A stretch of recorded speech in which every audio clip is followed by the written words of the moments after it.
Mizarstvo Medved je leta 1974 ustanovil Franc Medved. Ob začetku delovanja je bilo podjetje usmerjeno v izdelke iz masivnega lesa.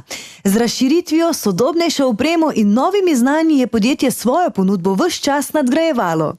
Vodenje podjetja je leta 1991 prevzel sin Erich. Ljubezen, nova energija ob ustvarjanju in uvedba računalniške tehnologije so pripomogli, da je podjetje začelo izdelovati izdelke po meri. Prilagodljivost, poslovnost in vrhunska izvedba so podjetju prinesli številne reference in zaupanje partnerjev. Mizarstvo Medved je bilo s projektom Razvoj modularne igrače Lucky Truck uspešno na javnem razpisu za razvoj in uvajanje novih produktov v lesarstvu 4.0. Zasnovali so 3 osnovne elemente igrače, ki se z nekaj potezami iz enega igrala spremeni v drugega ali tretjega. Investicija je tehnološko in energetsko učinkovita ter zmanjšuje izpuste škodljivih snovi v okolje. Družinsko podjetje vodi že 3. generacija in je simbol uspešnega družinskega podjetništva v lokalni skupnosti. Podjetje je v svojih 50 letih uspešnega delovanja prispevalo tudi k gospodarskemu in družbenemu razvoju občine. Mizarstvo Medved je družinsko podjetje. Ustanovil ga moj oče Franc leta 1974. Od začetka se je izdelovalo bolj masivno pohištvo, kot so notranja vrata, vhodna vrata, stopnice, balkoni. Sčasoma z nakupom strojne opreme in razširitvijo poslovnih prostorov pa se je tale proizvodnja malo povečala še na druge izdelke na pohištvo. Leta 1991 sem podjetje prevzel jaz, ko smo zgradili še nove poslovne prostore, nakupili novo tehnološko opremo in sledili novim trendom. Tako smo začeli še bolj intenzivno delati na pohištvu opremi za znane kupce. Izdelujemo pohištvo iz različnih materialov. Od začetka smo delali oče in jaz, časoma pa smo še zaposlili nove delavce. Trenutno nas je zaposlenih 10, delamo v Sloveniji, kakor tudi v Republikah bivše Jugoslavije in v Evropi. Največ proizvajamo pohištvo za celotne stanovanjske objekte, hiše in poslovne prostore. Sodelujemo z več arhitekturnimi biroji. Veliko čast mi je tudi, da so z menoj delavci že tudi eni isti delavci že 20 let. V prihodnosti si želimo še več kreativnosti, da ponudimo naročnikom še bolj drzne ideje, da smo še boljši, da držimo to kakovost, ki smo jo držali do sedaj. Želim pa mladim in vsem njihovim staršem sporočiti, da samo trdno delo prinaša uspehe in potrpežljivost, kreativnost, spoštovanje. V prihodnosti pa želim, da za vse starše njihove otroke, da spodbujajo otroke k obrtniškemu delu, ker obrtniško delo izumira, ker je vsako delo je častno delo, tudi če je malo bolj fizično, upravljati pošteno in vztrajno, le s tem bo naša prihodnost lepša. V tej priložnosti bi se rad zahvalil občini Brežice za prejeto občinsko priznanje. To priznanje nam veliko pomeni in se bomo še naprej trudili in nas spodbuja k nadaljnjemu delu. Reklame Žarn, Franci Žarn SP je storitveno proizvodno družinsko podjetje. Začetki segajo v malo digitalno tiskarno in sito tiskarno, kjer so se ukvarjali z vizualnimi komunikacijami in izdelavo reklamnih tabel. Ob 10-letnici so se preselili v večje prostore in se kadrovsko ukrepili, kar je omogočilo povečanje in razširitev dejavnosti. Podjetje sledi novim tehnologijam, s katerimi nudijo kakovostno in hitro storitev. Pohvalijo se z velikimi mednarodnimi in slovenskimi kupci, ki iščejo zahtevnejše rešitve na področju offline oglaševanja. Podjetje je uspešno na zahtevnih tujih trgih, kamor izvozijo okoli 40% svojih izdelkov in storitev. Reklame Žarn, Franci Žarn SP ustvarjajo vizualne komunikacije, s čimer se identificirajo in predstavljajo svojim poslovnim partnerjem in širšemu družbenemu okolju. V zadnjih 2 desetletjih so postali zaupanja vreden partner v industriji in ob tem ohranili družinsko vrednoto, zaupanje, ki je temelj uspešnih odnosov tudi v podjetništvu. Posebno skrb namenjajo svojim zaposlenim, ti so najpomembnejši člen pri doseganju zastavljenih ciljev, zato v podjetju dajo velik poudarek usklajevanju prostega časa in dela. Pred 25 leti je oče na domačem dvorišču ustanovil podjetje za izdelavo reklamnih napisov in sito tiskom. Kmalu zatem je med prvimi v Sloveniji pričel tudi z digitalnim tiskom, ki je bil takrat nova tehnologija na trgu. Danes smo družinsko podjetje, v katerega smo vpeti vsi družinski člani. Ukvarjamo se pretežno s konstruiranjem in proizvodnjo ter grafičnimi storitvami. V lastni proizvodnji izdelujemo promocijska stojala, 3D napise ter izdelke digitalnega tiska. Naše glavne stranke so večje mednarodne in domače blagovne znamke, katere celovito podpiramo v offline marketinških kampanjah. Trenutno izvozimo približno 40% naših izdelkov in storitev na tuje trge. Cilj je izvoziti še več in ustvarjati še višjo dodano vrednost. Naša vodila so poslovna odličnost, tehnološka podprtost, vrhunski produkti in razvoj novih izdelkov za naše stranke. Pomembni so nam dobri partnerski odnosi s kupci in dobavitelji. Nikakor pa ne smemo pozabiti tudi na naše zaposlene, saj so eden pomembnejših stebrov podjetja. Zavedamo se, da je brez dobrih zaposlenih in ekipnega duha težko zgraditi zgodbo o uspehu. Naši zaposleni so vedno prioriteta, saj vemo, da so za njimi družine, ki računajo na nas. Ob tej priložnosti želim sporočiti soobčanom, da je podjetništvo lepo, če ga živiš, kot da je to del tvojega življenja. Svoboda, ki jo prinaša, je nekaj najlepšega. Podjetniki smo ljudje, ki pogosto žrtvujemo veliko, zato da podjetje deluje dobro, a na koncu se trud poplača, ko slediš svoji viziji in vrednotam. Zato sporočam vsem, sploh mladim, naj si upajo svojo idejo spraviti na trg in potem vztrajajo v zgodbi, ne glede na to, kako visoke ovire je treba premagati. Uspeh bo prišel sam, če se le dovolj potrudiš. Vsekakor smo veseli, da je bil naš prispevek k lokalni skupnosti prepoznan. Vsa leta truda so tako le še bolj sladka. To priznanje nam daje še dodaten veter v krila, da bomo še hitreje rasli in bili družbeno in okoljsko bolj odgovorni. Priznanje za nas in naš kolektiv pomeni potrditev, da delamo stabilno, uspešno in po najvišjih standardih poslovanja. Anton Kranjčič se je kot mlad fant odpravil na delo v Nemčijo.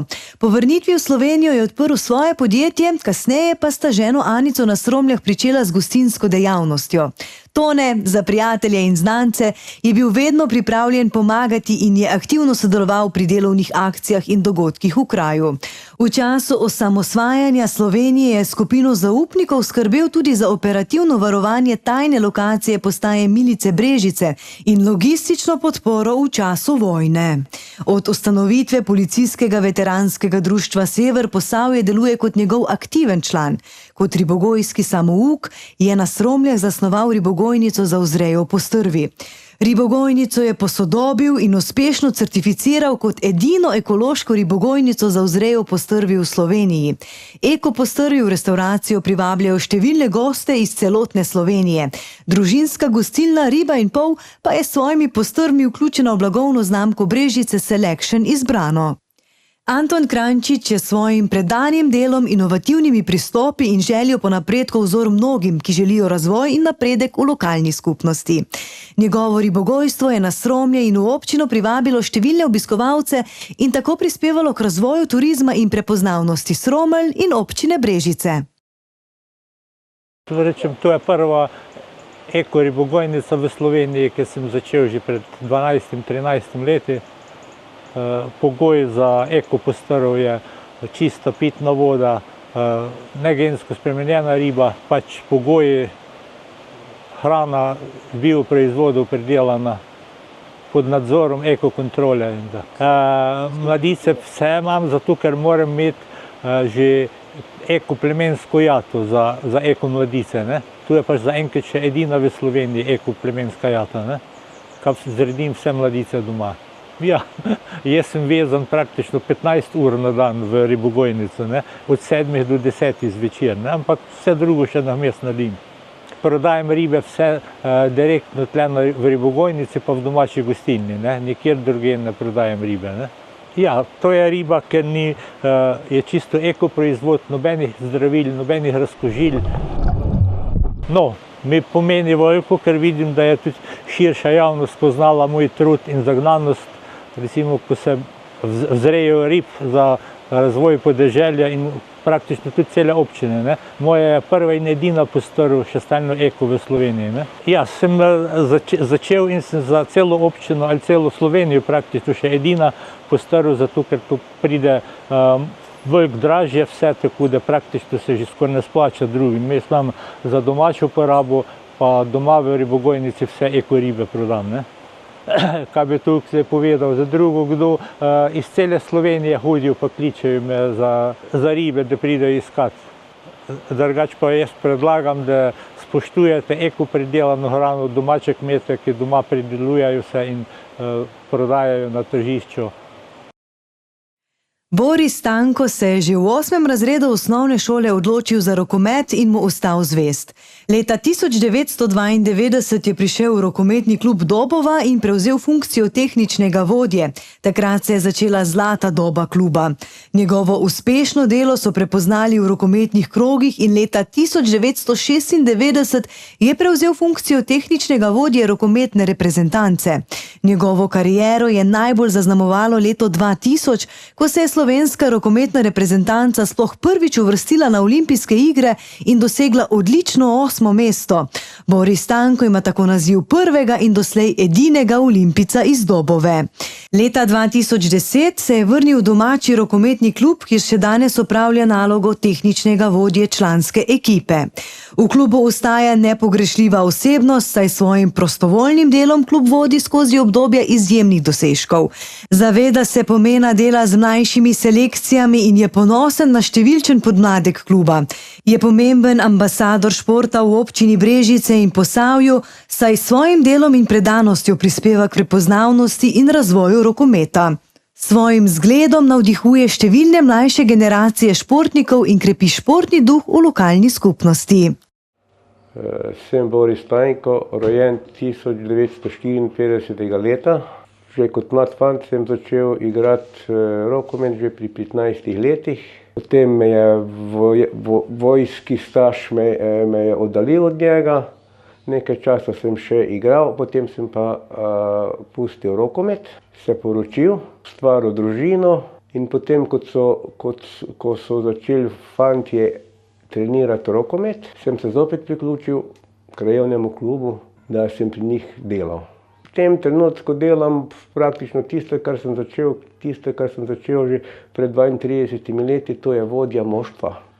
Zdaj trenutno malo manj skrbim za mlajše rokometaše, v prejšnjih letih sem pa veliko skrbel za te mlajše rokometaše. Zdaj praktično imamo rokometno šolo Puma, ki je zelo popularna in zelo na dobrem glasu. To mi pomeni veliko priznanja za moje delo, da sem bil na pravi poti. Na mladi svet stoji in ne smejo obupati ob prvem manjšem neuspehu.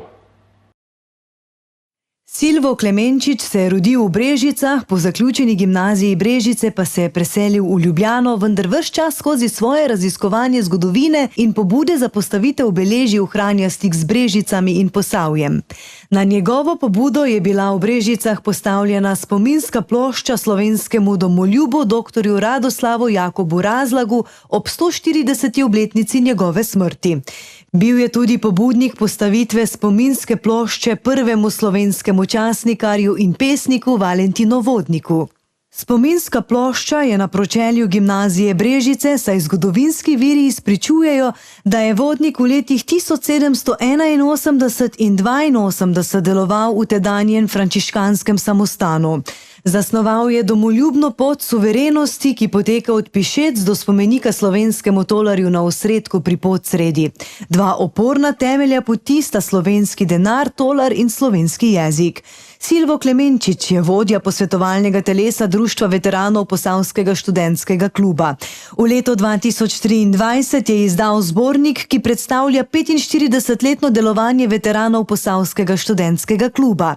Silvo Klemenčič z aktivnostmi, ki jih organizira v Brežicah, ohranja povezanost z rodnim krajem, kamor redno prihaja na domačijo svojih staršev. Mladost v Brežicah pred 70 leti najprej povežem s stadionom, kjer smo gojili nogomet, nastopali smo celo v starih dresih društva Razlag. Potem je v ospredju gimnazija Brežice, ki mi je dala krila, čvrst temelj, da je Univerza v Ljubljani, ekonomska fakulteta, bila obvladljiva. Povezanost z domačijo in z Brežicami je bila stalnica, ki sem jo ohranjal skozi študentski čas, delovno, poslovno obdobje in še intenzivneje v upokojenskem času, ko sem realiziral projekte posvečene Radoslavu Razlagu, Valentinu Vodniku, Poti suverenosti na Orlici, da ne prezrem skozi 45 let trajajočo organizacijsko in voditeljsko vlogo v asociaciji Veterani Posavskega študentskega kluba, kjer smo in se še potrjujemo kot privrženci domači grudi. Srečen in počaščen sem kot prejemnik oktobrske nagrade občine Brežice, kar mi pomeni, da je moj angažman za dobre stvari v domačem okolju v mojih Brežicah pozitiven in toplo sprejet. Ni samo spodbuda meni, temveč tudi mnogim, ki jim je mar napredek in razcvet domačega kraja. Domoljubje mi je vodilo, da smo postavili spominsko beležje dvem velikim možem v Brežicah. Domoljubje nas je privedlo do lastne države, kar Valentin Vodnik še ni imel niti v sanjah, je Radoslav Razlag v zedinjeni Sloveniji že ponujal v zametkih.